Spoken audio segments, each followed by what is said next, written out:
G'day everyone, welcome back. Steve's Place Down Under. Just got back from my honeymoon about 8 hours. We flew in late last night and I sat around for, look around the beach and drinking and eating and sort of exploring, and then 4 or 5 days it was, and I thought, no, I've got to get home and I've got to tinker with something, so I'll come over and split the Fergie in half. The 35 diesel Massey Ferguson 35 3-cylinder Perkins. The clutch has been really hard to push in. There's nothing wrong with the clutch. I think it's just moisture, because if any of you saw the video of the 165, you'll know that all the plates were stuck on it as well. And we had a lot of rain here in about an 18-month period. I think we had three floods or something like that. Might have been a bit longer, but there was 3 major floods here in about that long, and they were all sitting outside because you just don't have the shed room. So from sitting around, the clutch got tight, and I didn't video splitting it in half. It's already in half, but I thought, well, I'll do it off camera, and because it was all over there charging still from being away. And so I split it in half, and then it's in half now, and then I went and got the camera, and I'll do a walk around with you. Okay, so it's a 35 MF35 with a 3-cylinder Perkins. You can get these in petrol or a 4-cylinder standard diesel. This particular one we bought off the family farm many years ago, because one night, well, I don't know, 30 years ago or something, she decided it wanted to start itself up. Now, the stopper was out, but she was in gear.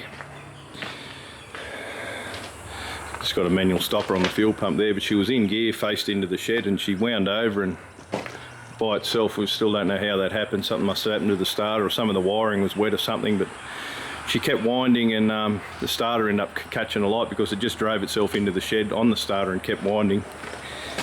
Then the starter, being this side, caught a light, and all these old fuel leaks and that she had at the time, which still got some now, just lit up, and then the tank lit up, and then she burned it to the ground basically, like all the bonnet was warped on her. And so we bought it and fixed it up and got it going again. It's been a great little tractor, but just from sitting around, she's just a terrible thing to get in and out of gear, and you can see why.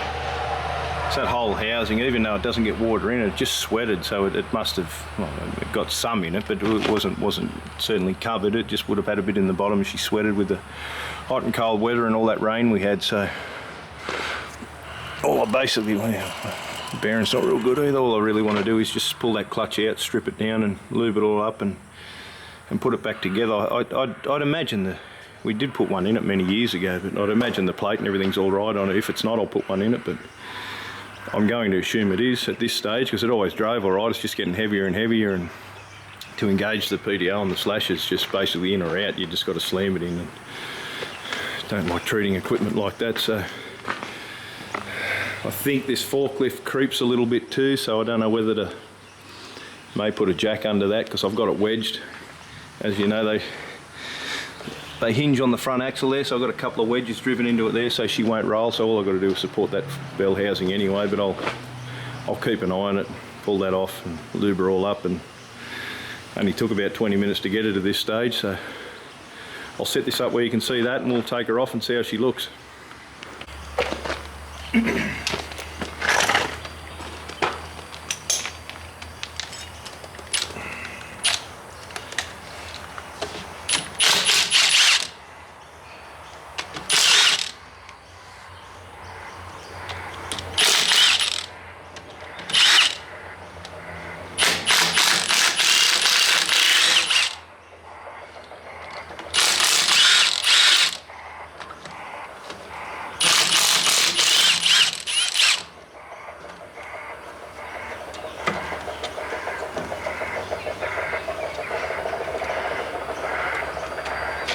Forgive that reverse siren. There's a job involving a heap of excavators across the road, and that's all you hear through the day here. I'm not complaining, but just if it's too loud on the camera, that's what's going on.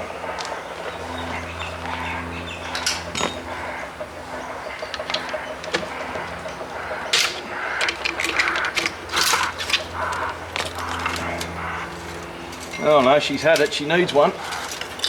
Look at that, she's falling apart.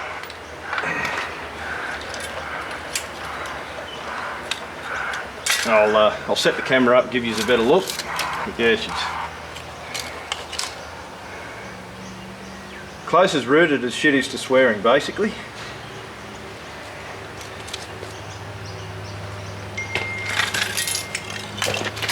The phone's going crazy because we had an Optus outage here in Sydney. I'd say it's just come back on. It's rooted's not the word. Okay, I'll just set this back up on the gimbal and give you all a look. Okay, so what I said about it being probably just seized, it wasn't. It's completely rooted, so you can see that's been stuck to there for a long while. Although I just had to pull all these bits of friction plate off the flywheel, so it was going in and out of gear fine. It was just the, apart from the pedal being heavy, just the PDO clutch wasn't working. So I didn't really want to find that because now I've got to buy one and just spend all our money overseas. But anyway, here's what it is. I'll try and find one somewhere. So you can see that hasn't been working for, that was just dragging. That hasn't been working for a long while. So this episode will have to stop here until I get some parts, and I'll certainly will be continuing it. So stay tuned. Okay, after some research, thinking it may have been cheaper to put a full kit in it, the rough pricing was between $600 and $900, depending on where it come from, depend on shipping, depend on how quick you wanted it. So I decided to strip it apart. It's only rust. I've got a pressure washer out there. It's not hot water, but it'll get most of it off, and then I'll just clean up what's left. I have got access to a sandblaster, but not until I go back to work, so I might just buff what parts I can. That clutch is actually fine, wasn't stuck, so that'll go back in. Clean all these surfaces up here.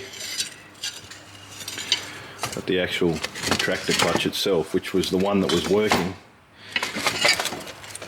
which is what had me confused, because the power takeoff wasn't the one that was working, but it was still driving and going in and out of gear.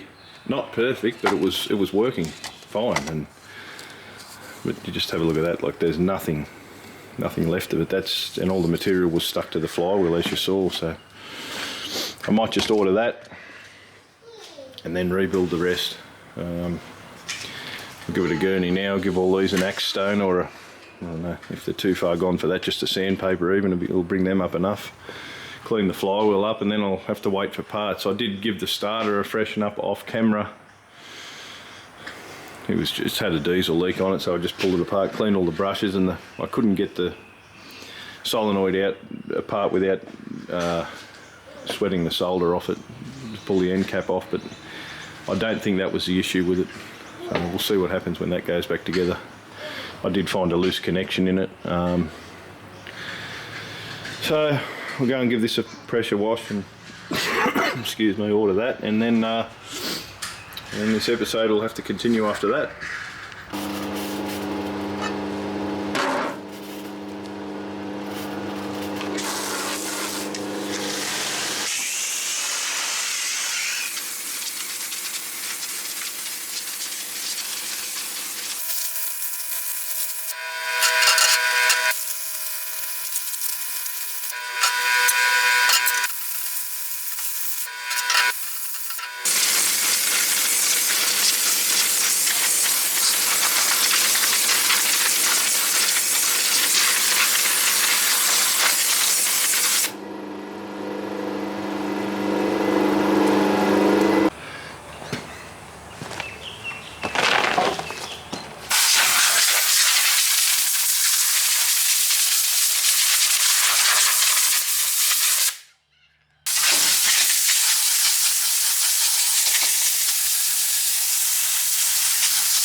Okay, got it all cleaned up. give it all like an axe stone, and got all the high spots off it.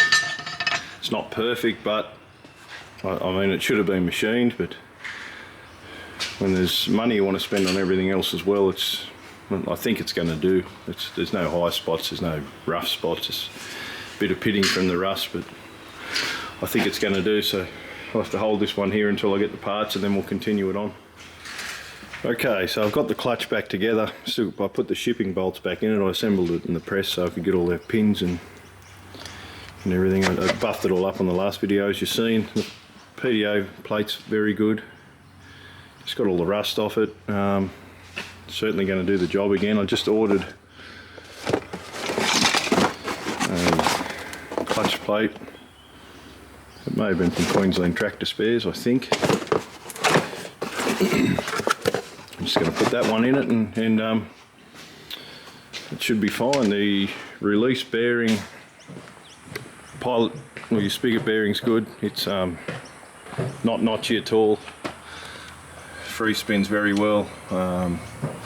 And the release bearing, I pulled it out and just repacked it. You can actually get grease in through that groove all around it where it's pressed together, so it's now gone quiet and a lot tighter, and it still feels good. It was a little bit noisy, but in all honesty, I said an hour, I think, whatever I said, but in all honesty, it was about 40 minutes to get it to this stage, like in half. So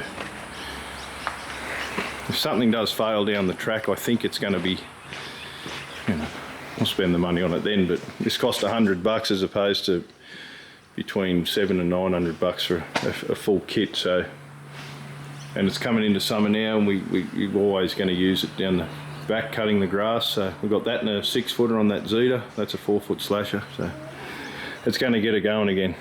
It was working, but how, I don't know. So we'll now take it out to the tractor and put it on.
Now, I haven't got a clutch aligning tool.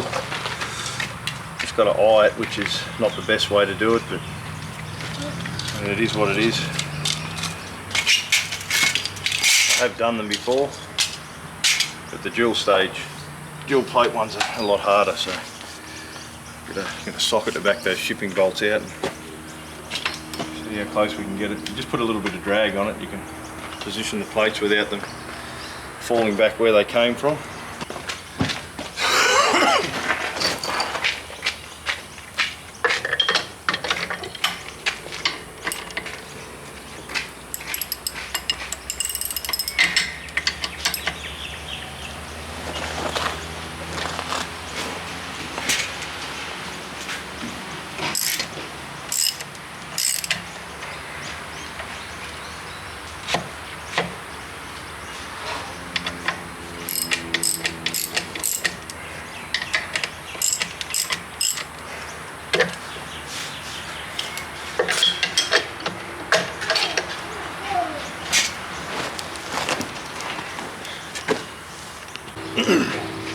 Okay, so I've got them all lined up. It's probably not spot on, but it'd be as close as shit is to swearing. So take these shipping bolts out,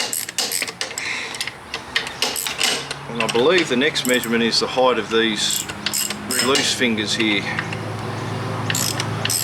and then our gap in the side here. So just from the research I've done and the setting up I've done before many years ago, but that was through the inspection cover, so this will be different again.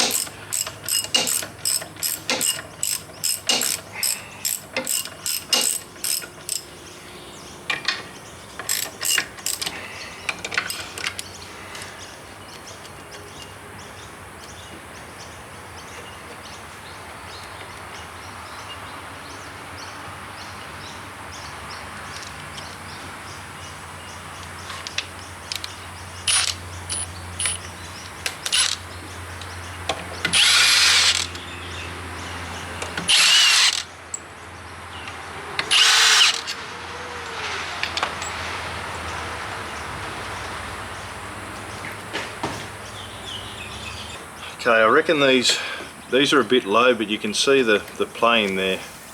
She's well worn, but I think I might just bring the bearing out to meet it, because there's not a lot of thread left. Even if I bring these screws out, there's not a hell of a lot of thread left in there. So I'll try and adjust that on the pedal, and then we'll do our 90th hour gap in here, and I think that'll do us. They say 90, but I might give her a bit less, but plus or minus isn't real high, but I've heard other people say 75 they do, and I might meet it at 80 perhaps, and then we'll see if she goes back together and put a couple of bolts in and just see if it will work.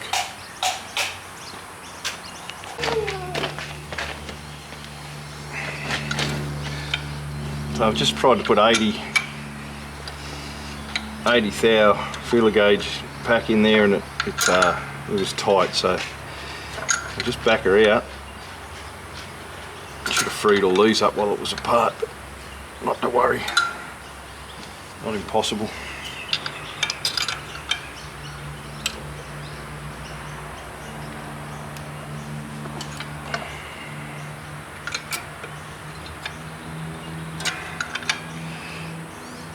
Pretty happy with that. Didn't need much, but better off having it a spec.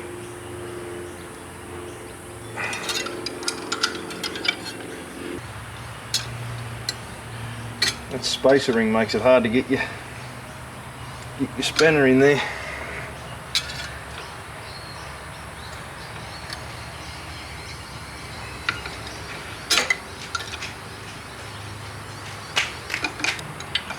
Can help that, have you?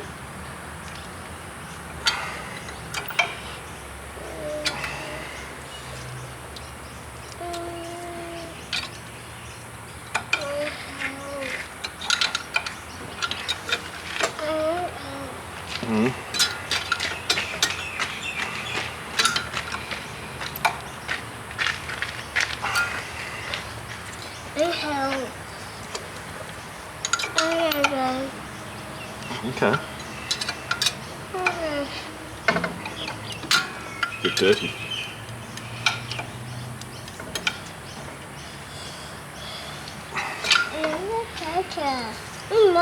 Mum. They've gone out. They've gone out. Haven't they?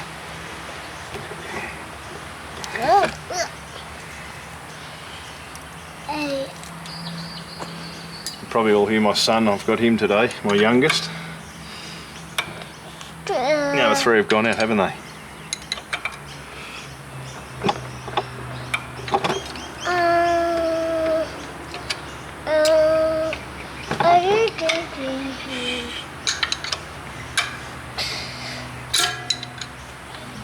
Get the spanner on that lock nut, so I'm trying to back the actual adjusting bolt off. See if it frees up the lock nut. Okay, I got it to free up off camera. I should have freed them up. I didn't even think of pulling those out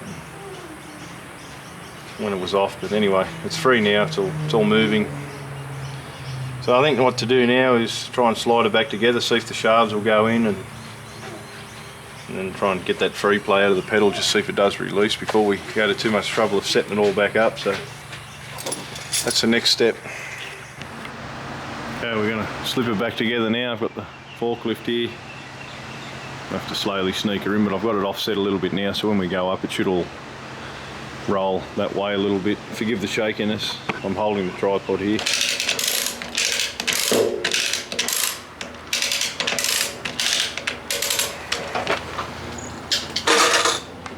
Starting to take up now. I'll just get rid of these blocks and try and position the steer wheels where they'll follow us back in.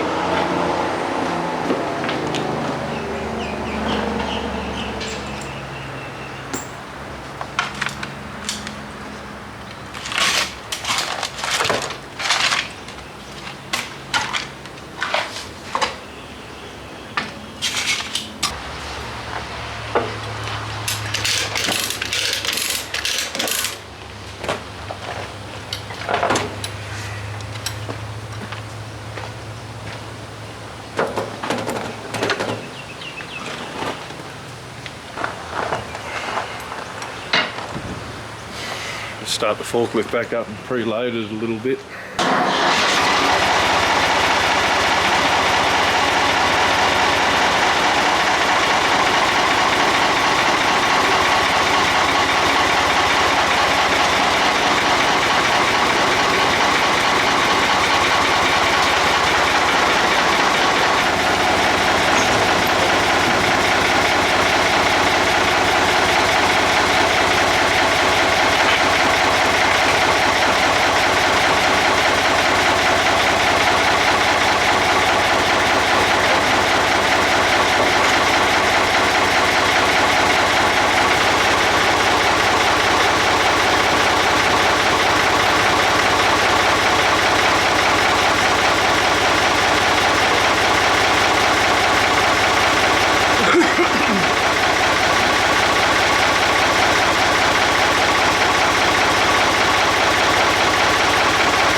together.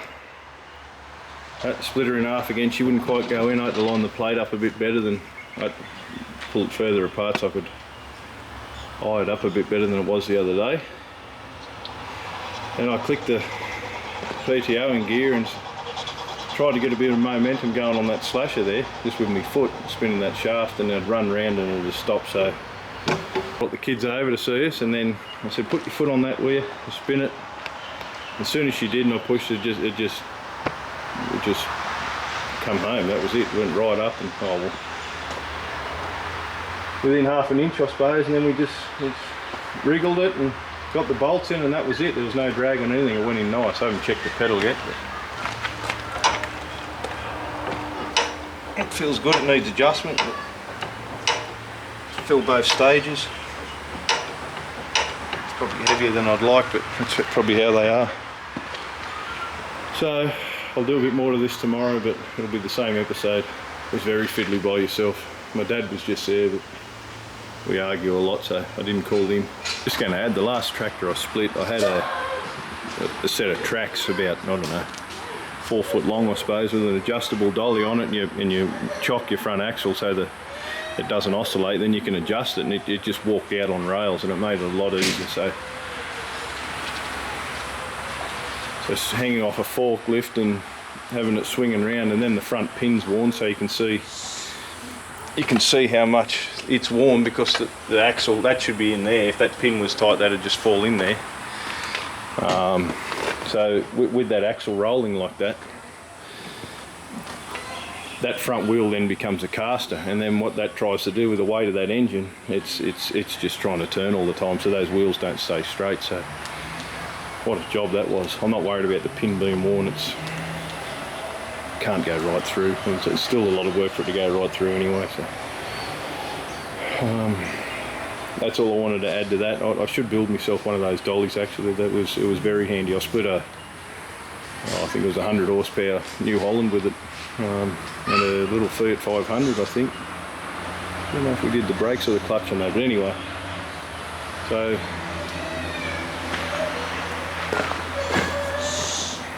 another hour should be going. I'm not going to do it now. I'm going to take the kids to soccer, so I'll see you all in the morning.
One of these leads is a bit short. We'll have to make some other ones up, but until then I'll just rerun it so I can get a bit more out of it.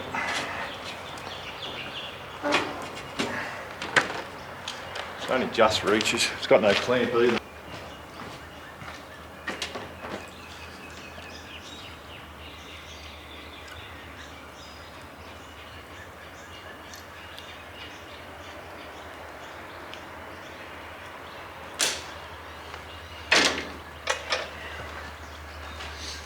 She may have a bit of air in it too because I've had all the lines off it. Injectors will all still be full.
just there, it works fine. So it works good, both ones.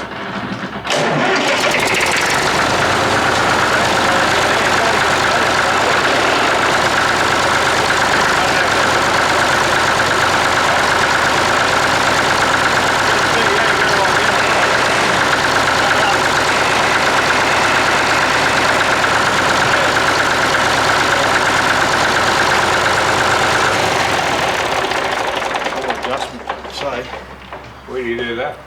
See. I'm not. Oh yeah, yeah. Give her a bit more free play, then it won't go as far, will it? The clutch is set up fine, it's just... So you just adjust it on that chart? Well, the clutch was set up before it put it together, inside.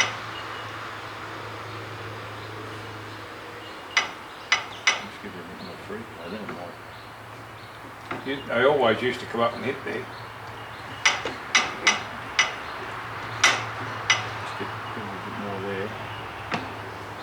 Fine, it's just you got to find it. You go too far, it's like it's jamming it all back up. Yep. Okay, everyone. I think that's going to do it. There's a few more adjustments to make on that clutch pedal. If you push it all the way down, it won't engage the power takeoff, but if you lift it up slightly, it will. So it's obviously an adjustment there somewhere, but I set it up according to the specs before I slipped it all together, and it's not free play. I've just adjusted that and give her a bit more of that, but it's driving fine and taking off at a good height, but just that power takeoff. But it's only two of us use it, so see if I can adjust that out of it, or just use it how it is, which is fine. So wouldn't mind giving her a wash and finding that fuel leak. I think it may have been the one from the tank to the lift pump, because it was a bit wet and it looked a bit perished. It was rubber. When it did catch a light that time, it melted. Oh, there's a drip there too. Just saw that now, off that one.